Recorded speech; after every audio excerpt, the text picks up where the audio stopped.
Ratio 5:4 है, solution B में 7:11 है। सॉल्यूशन ए में एसिड वाटर का रेशो 5:4 है, जबकि दूसरे सॉल्यूशन बी में, सॉल्यूशन ए में एसिड वाटर का रेशो 5:4 है, दूसरे घोल बी में एसिड वाटर का रेशो 7:11 है, दूसरे सॉल्यूशन बी में एसिड वाटर का रेशो 7:11 है। 10 लीटर ए को 8 लीटर बी में मिलाया जाता है, ये लाइन इंपॉर्टेंट है। 10 लीटर ए को 8 लीटर बी में मिलाया जाता है।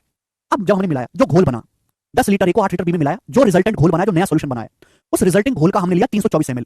324 ml में 33:1/3% एसिड युक्त घोल प्राप्त करने के लिए कितना पानी मिलाया जाना चाहिए? ऑप्शंस आपके सामने हैं। सुनो मेरे प्यारे भाई, इस सवाल को बाद में सॉल्व करना। पहले आप ये बताओ, आपके पास दो सॉल्यूशन है, ए और बी। ए बी में एसिड वाटर का रेशो 5:4 है, बी में एसिड वाटर का रेशो 7:11 है। ए का 10 लीटर मिलाया गया, बी का 8 लीटर मिलाया गया, तो ए और बी को मिलाया किस अनुपात में गया है? 10 लीटर 8 लीटर, 10 8 का रेशो 5:4 है।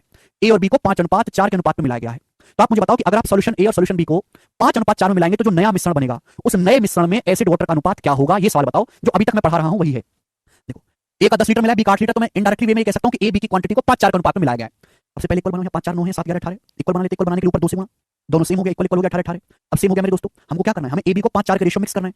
ए बी को 5 4 के रेशो मिक्स करना है, तो ऊपर 5 से गुणा करेंगे बेटा, नीचे 4 से गुणा करेंगे, कर दो मिक्स, कर देंगे मिक्स। आप बोलोगे हां सर, पर भी मेरे प्यारे दोस्तों ध्यान सुनिएगा, ये 2 से 4 जो है कितनी बार? 2 बार कट जाएगा। 2 से 4 जो आपका 2 बार कट जाएगा। मिक्स ही करना, रेशो लेना तो पहले ले लो। देखो एसिड कितना आएगा? 5 5 25, 2 7 14, 25 और 14 39। यहां कितना आएगा वाटर?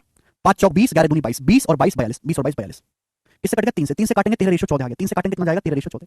यानी कि मेरे दोस्तों मैं ये कह सकता हूं कि जब मैं 10 लीटर ए को 8 लीटर बी के साथ मिलाता हूं, ये एक सवाल हुआ सॉल्व। यहां तक मैंने ये पता लगाया कि जब मैंने 10 लीटर ए को 8 लीटर बी के साथ मिलाया है, तो जो रिजल्टिंग सॉल्यूशन बनेगा, जो नया घोल बनेगा, उसमें एसिड वाटर का जो रेशियो है वो 13 रेशो 14 होगा। ठीक है भाई साहब, आप बोलोगे हां जी सर। ये मैंने पता लगाया सॉल्व करके कि जब मैं 10 लीटर ए को 8 लीटर बी के साथ मिलाऊंगा, तो जो घोल बनेगा उसमें एसिड वाटर का रेशियो 13 रेशो 14 होगा। एसिड वाटर का रेशियो 13 रेशो 14। अब यहां से अगला सवाल सॉल्व हो गया। अगला सवाल शुरू हो गया यहां से।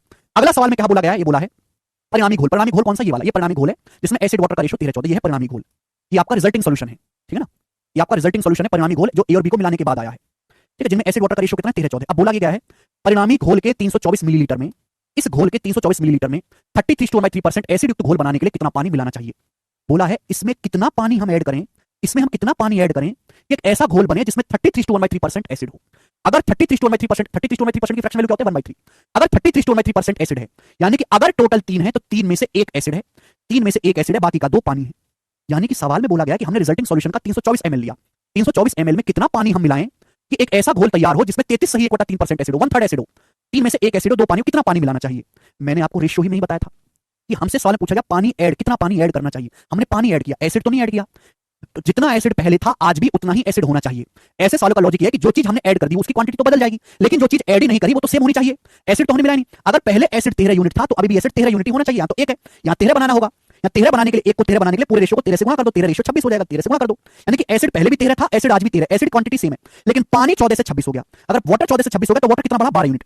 तो वाटर की क्वांटिटी 12 यूनिट बढ़ी है, 12 यूनिट। आंसर भी 12 का मल्टीपल आना चाहिए, ये वाला ऑप्शन आंसर हो जाएगा।